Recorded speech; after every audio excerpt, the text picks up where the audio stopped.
Olá, é um prazer muito grande ter você conosco e nessa oportunidade eu gostaria de compartilhar com você alguns aspectos, alguns elementos, alguns pontos importantes relacionados à temática da cosmovisão cristã e a queda. Nos próximos minutos nós abordaremos então alguns aspectos importantíssimos relacionados a esta temática.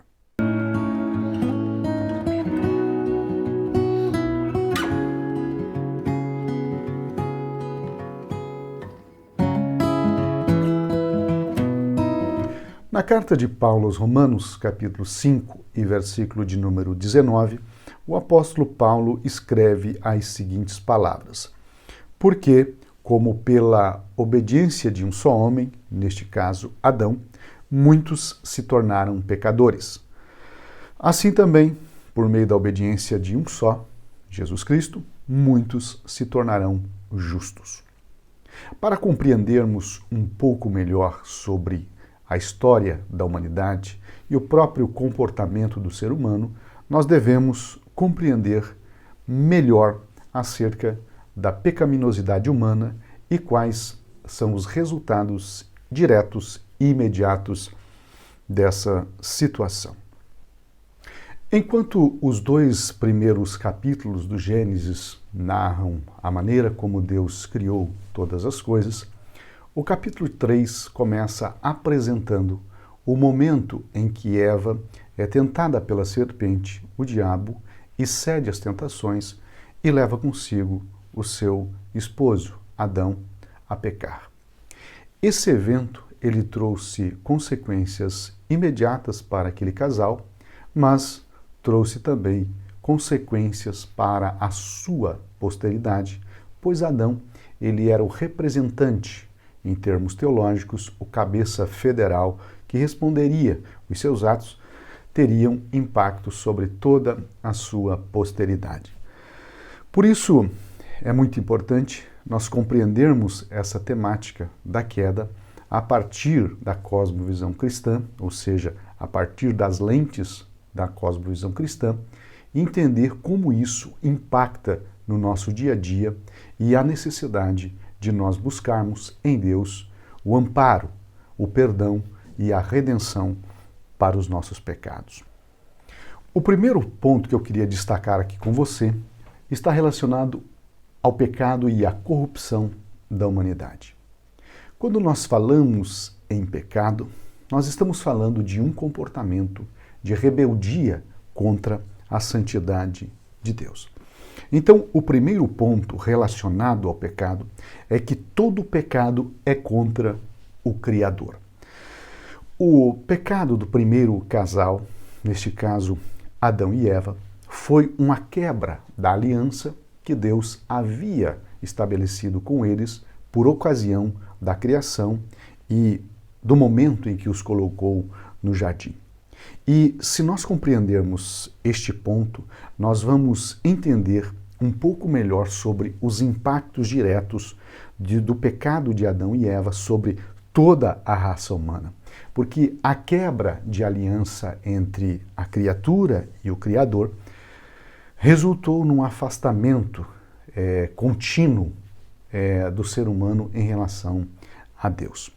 Por conseguinte, esse afastamento da criatura em relação ao Criador trouxeram resultados muito negativos, como o próprio apóstolo Paulo ele ressalta isso na carta de Romanos capítulo 1, versículo 23 ao 25.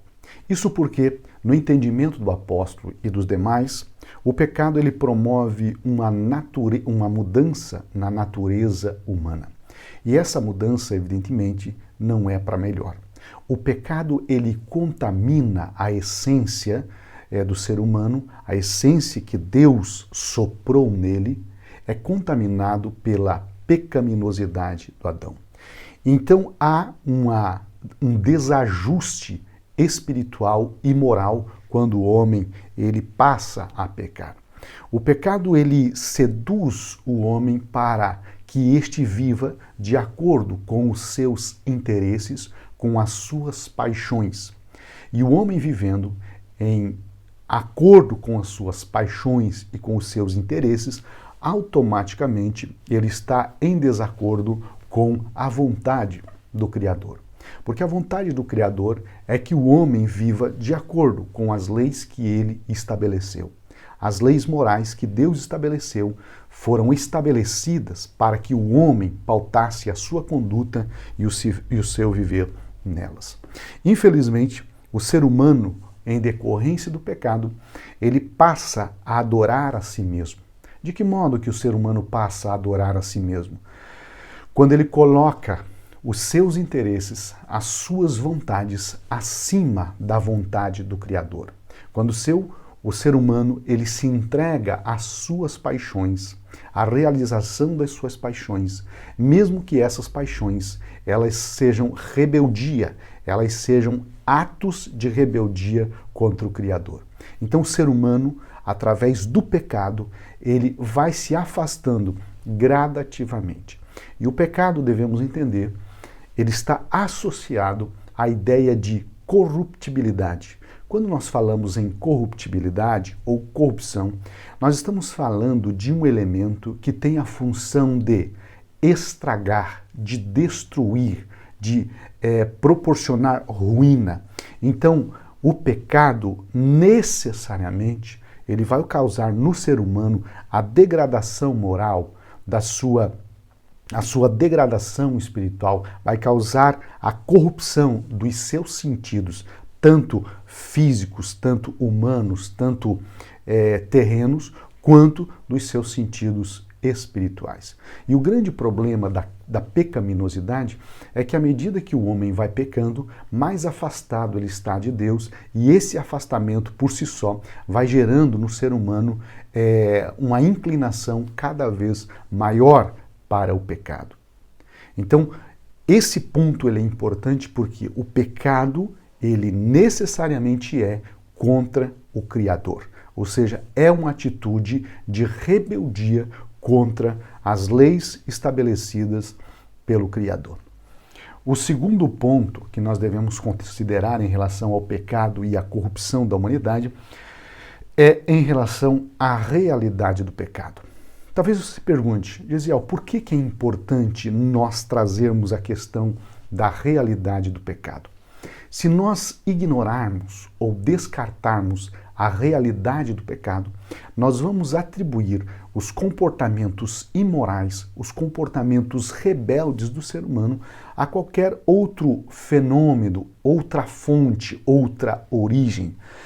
Agora, quando nós trazemos a realidade do pecado, nós estamos colocando o homem em uma relação de responsabilidade dos seus atos diante de Deus. A psicologia evolutiva, por exemplo, ela vai negar a realidade do pecado quando ela entende que a moralidade ela é resultado da necessidade de sobrevivência do ser humano. Ou seja, para a psicologia evolutiva, as virtudes elas foram criadas pelo ser humano para que o ser humano sobrevivesse, ou seja, conseguisse conviver em sociedade, né, numa comunidade, no sentido de perpetuar a sua descendência, os seus descendentes. Por esse motivo foram sendo criados parâmetros, ou seja, comportamentos ditos virtuosos e aqueles comportamentos considerados ruins, considerados imorais. Então, a origem das virtudes está no fato da necessidade de estabelecer comportamentos para a sobrevivência. Ou seja, a psicologia evolutiva nega qualquer possibilidade da existência de uma origem do mal, uma origem do pecado que não seja as necessidades humanas. Então, as virtudes, nessa perspectiva, né, as virtudes humanas, elas consistiriam em uma disposição imprescindível para a continuidade da nossa espécie. Então, para a psicologia evolutiva, a ausência de virtudes humanas abriria o caminho para a nossa autodestruição.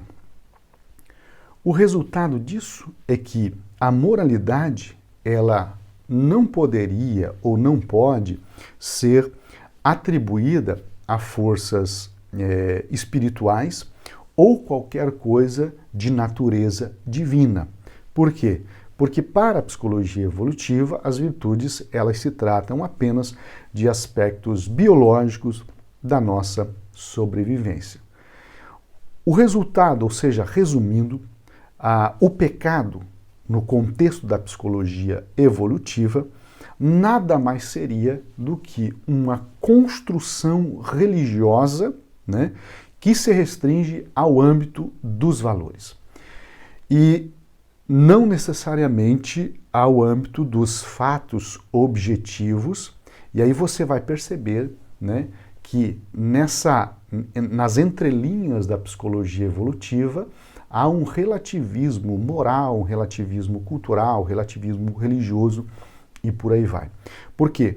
Quando nós colocamos as virtudes morais apenas no âmbito dos valores, nós estamos dizendo que esses valores, eles podem ser valores para uma determinada sociedade, enquanto para outra, esses comportamentos ou essas virtudes não possuem valor nenhum, porque as virtudes, elas não podem ser consideradas fatos objetivos. Portanto, o pecado, de acordo com essa visão, está apenas na esfera dos valores e não no campo objetivo, do fato objetivo. Por isso, olhando dessa perspectiva, é impossível você dizer tal comportamento é pecaminoso e tal comportamento não é pecaminoso. Na psicologia evolutiva, o pecado não é algo factual, o pecado é algo valorativo. E os valores não podem ser universalizáveis porque eles não são objetivos, portanto, não são absolutos. Nesse sentido, então, nós vamos perceber que se nós admitirmos que o comportamento imoral dos seres humanos se deve apenas aos aspectos bioquímicos, o resultado disso é que o sacrifício de Jesus Cristo na cruz do Calvário não possui nenhum valor objetivo para a humanidade, mas apenas um valor religioso. Ou seja, de acordo com alguns teóricos, né, o sacrifício de Jesus Cristo é apenas uma verdade religiosa. Ela não é uma verdade absoluta ou universalizável. Ou seja, estão dizendo que o ser humano não precisa crer, acreditar e se entregar a Jesus para ter os seus pecados perdoados, porque essa é uma verdade religiosa e se restringe a um espectro religioso apenas. Ou seja, ignora-se a realidade do pecado como deveria ser considerado, e ao ignorar a realidade do pecado como de fato é, logo ignora-se também a necessidade de salvação em Jesus Cristo. Quando nós olhamos para a queda a partir da perspectiva cristã, nós vamos entender que o ser humano ele encontra-se num estado de pecaminosidade e o ser humano nesse estado precisa necessariamente se entregar a Jesus Cristo para ter os seus pecados perdoados, ser regenerado pelo Espírito Santo e começar um processo de santificação contínua até o dia de sua morte ou até o dia em que Jesus Cristo vier buscar a sua igreja. E por entender que o pecado é real, a cosmovisão cristã entende que para uma solução em relação ao pecado é necessário o perdão, a transformação do ser humano pela palavra de Deus, pela ação do Espírito Santo, para que o ser humano mude o seu comportamento. Então esse é um ponto de grande importância em relação à cosmovisão cristã e à queda. Um segundo ponto que eu desejo abordar com você está relacionado às consequências do pecado para a humanidade. E dois pontos de grande importância aqui é em relação à corrupção herdada e em relação à culpa herdada. Quando nós falamos de corrupção herdada, eu acho interessante uma citação de Agostinho, um dos pais da igreja e um dos grandes apologetas da igreja primitiva.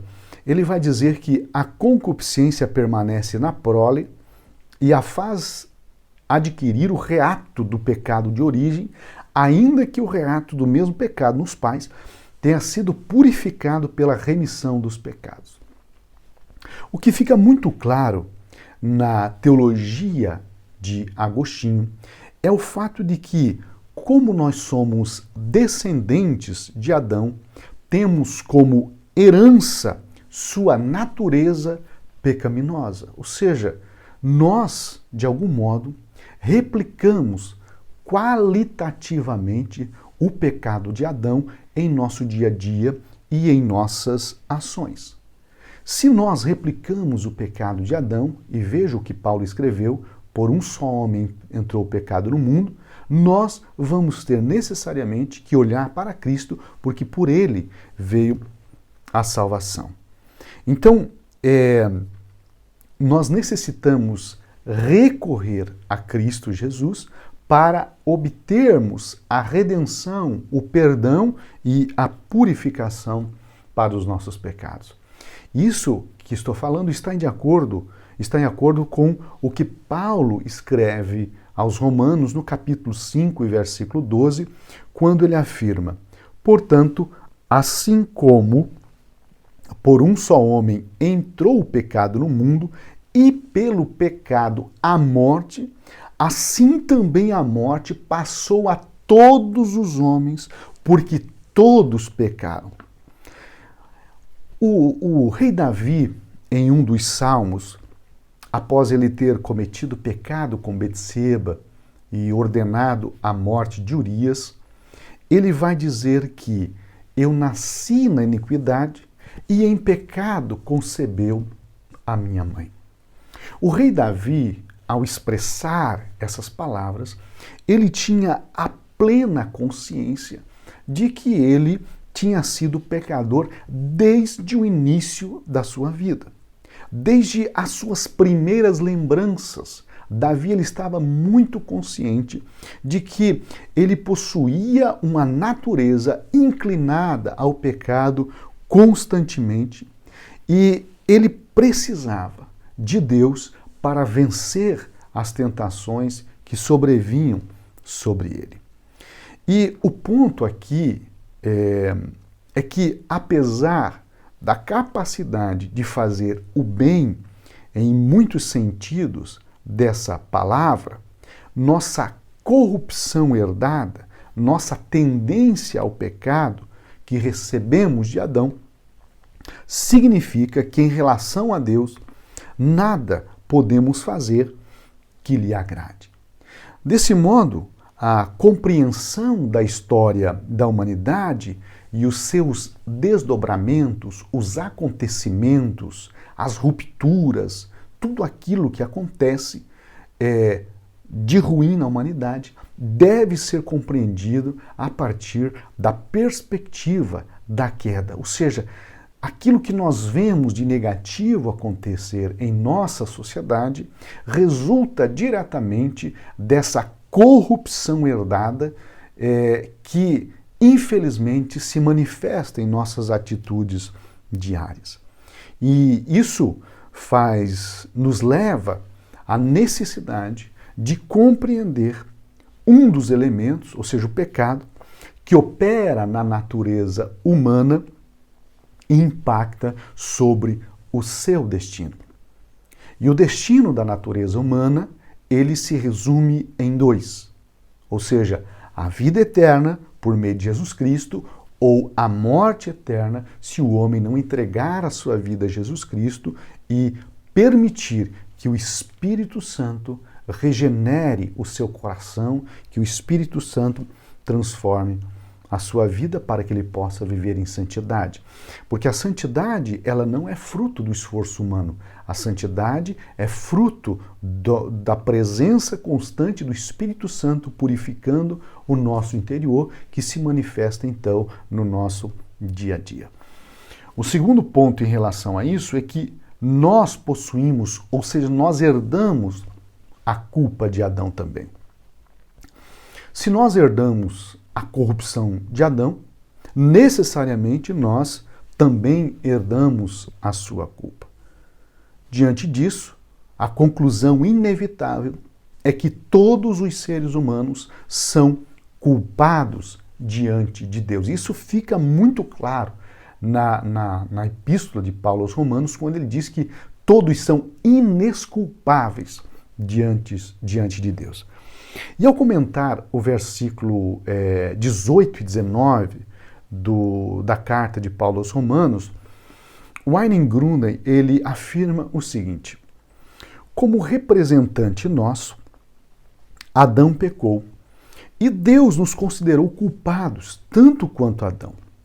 Deus considerou que a culpa de Adão pertencia a nós. E como Deus é o juiz supremo de todas as coisas do universo, e como seus pensamentos são sempre verdadeiros, a culpa de Adão, de fato, pertence a nós. Deus, com justiça, imputou a nós a culpa de Adão. Na cosmovisão cristã, a culpabilidade humana diante de Deus, ela é entendida como um fato. Observe que anteriormente nós falamos sobre a realidade do pecado e o modo como a sociologia, ou melhor, a psicologia evolutiva atribui as virtudes apenas, ou restringe as virtudes apenas ao âmbito religioso e ignora as virtudes como um fato objetivo. Quando nós olhamos para esse texto e para os versículos que Paulo escreve aos Romanos, nós vamos entender que a culpabilidade humana diante de Deus não é um valor relativo, mas é um fato objetivo. E se a culpabilidade do ser humano é um fato objetivo, logo, necessariamente, a única saída para o pecado, para a pecaminosidade, para a culpa do ser humano em relação a Deus, é que nós temos diante de nós o perdão ofertado por Deus em Jesus Cristo, nosso Senhor, porque Ele assumiu a culpa por nós.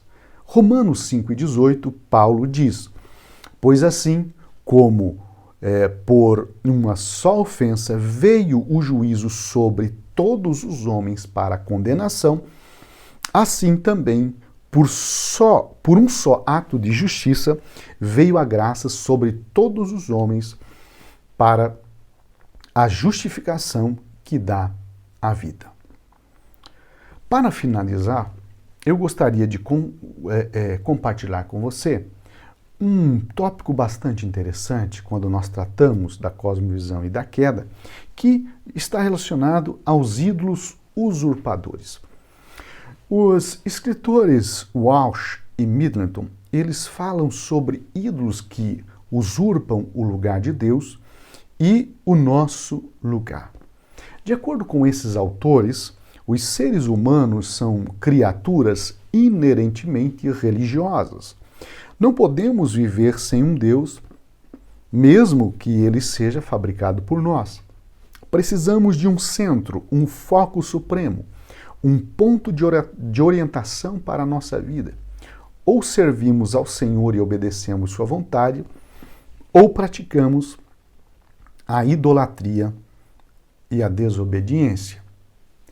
Observe que, quando nós falamos dos ídolos usurpadores, nós temos que olhar a partir de duas perspectivas. A primeira, os ídolos usurpando o lugar de Deus e os ídolos usurpando o nosso lugar.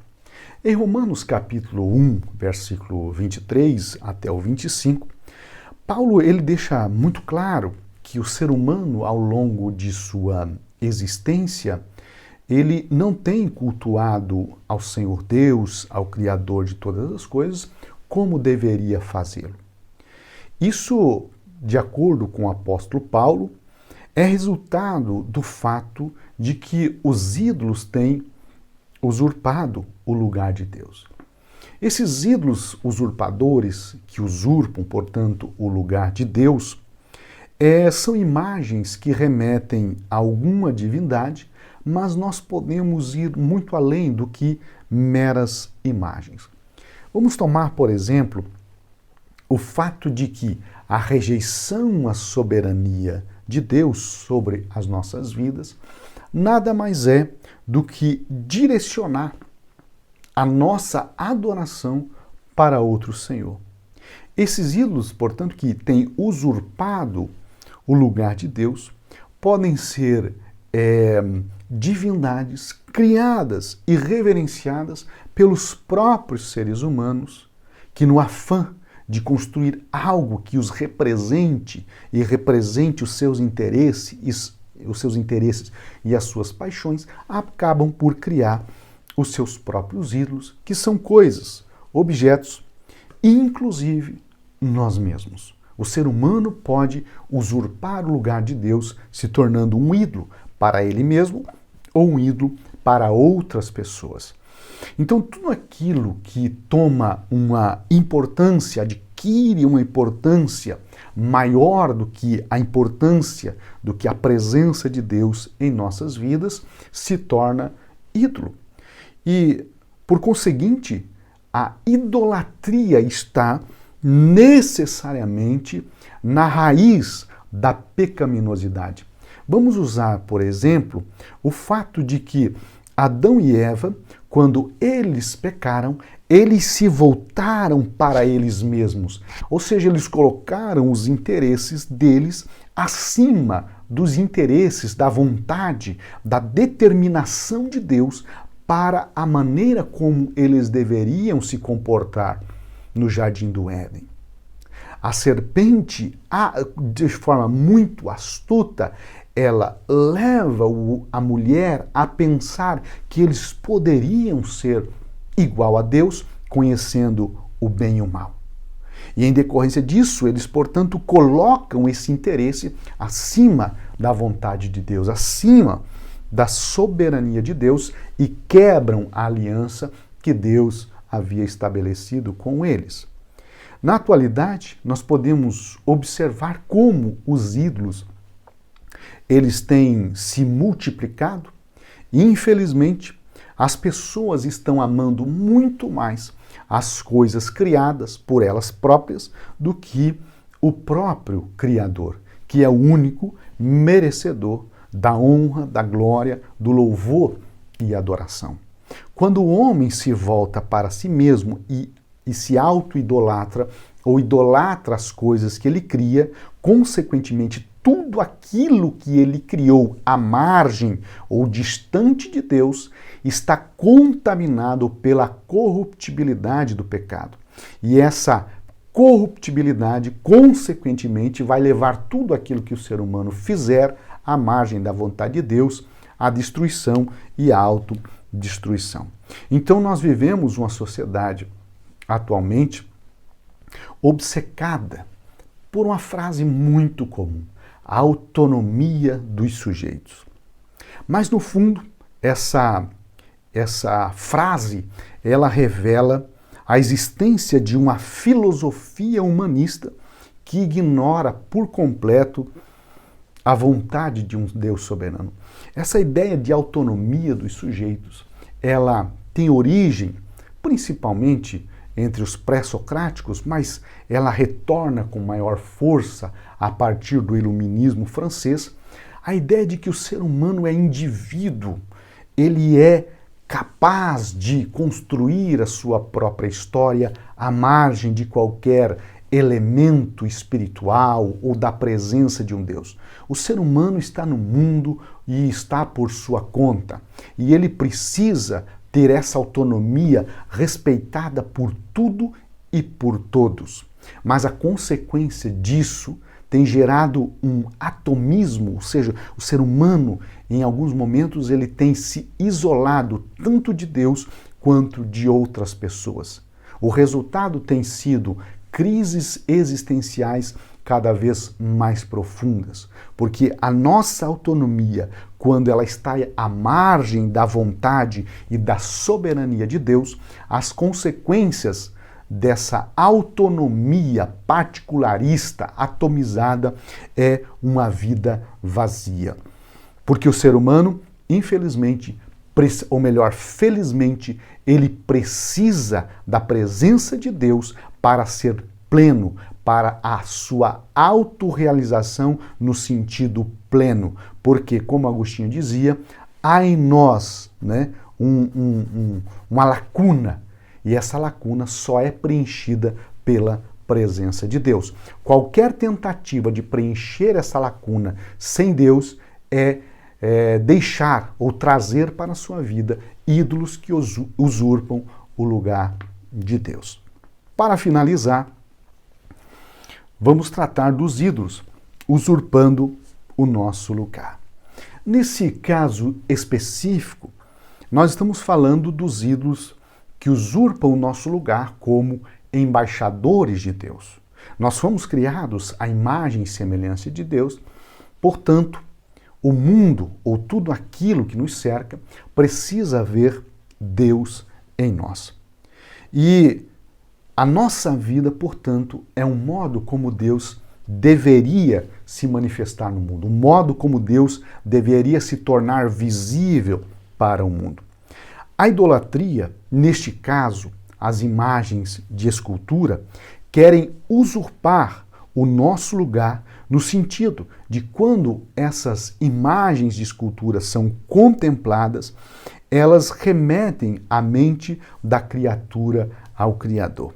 No entanto, isso está em desacordo com as Escrituras Sagradas, pois através de nós, e isso Paulo deixa muito claro em 2 Coríntios 5:20, Deus se torna visível no mundo. Ou seja, nós fomos chamados para representar Deus na terra. As pessoas, o mundo, tudo aquilo que há no mundo precisa ver Deus em nós. Nesse sentido, quando alguém olhar para nós, deve ver em nós a presença do Criador, não para que nós sejamos objeto de culto por parte de alguém, jamais, mas para que Deus seja plenamente louvado na nossa vida e reconhecido como um Deus bondoso e doador de suas misericórdias. Então observe que quando nós tratamos da temática do pecado, a partir de uma cosmovisão cristã, nós entendemos que o pecado ele é a raiz de todos os problemas que a humanidade enfrenta, sejam os problemas morais, espirituais, econômicos, políticos, culturais, as guerras e tudo aquilo que há no mundo. Infelizmente, o pecado tem sido o responsável por essa degradação contínua da nossa sociedade. Por isso, diante desse fato objetivo da realidade do pecado, nós não podemos, como cristãos e não cristãos, ignorar a força destrutiva do pecado sobre a humanidade. Que nós venhamos buscar em Deus o auxílio necessário para que nós possamos vencer o pecado, triunfar sobre ele e tornar Deus conhecido neste mundo através de uma vida de santidade em nosso dia.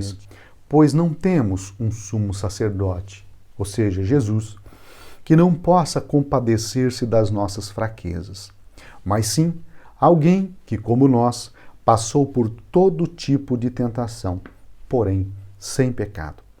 Assim, aproximemo-nos do trono da graça com toda a confiança, a fim de recebermos misericórdia e encontrarmos graça que nos ajude no momento da necessidade. Concluindo, o ser humano é incapaz de vencer a pecaminosidade por ele mesmo. O ser humano é incapaz de vencer a corruptibilidade herdada de Adão por nós mesmos. Mas em Cristo, aquele que viveu e padeceu sem pecado e triunfou sobre a morte, ele pode nos dar a saída e nós sermos vitoriosos sobre o pecado. Um forte abraço, que Deus te abençoe.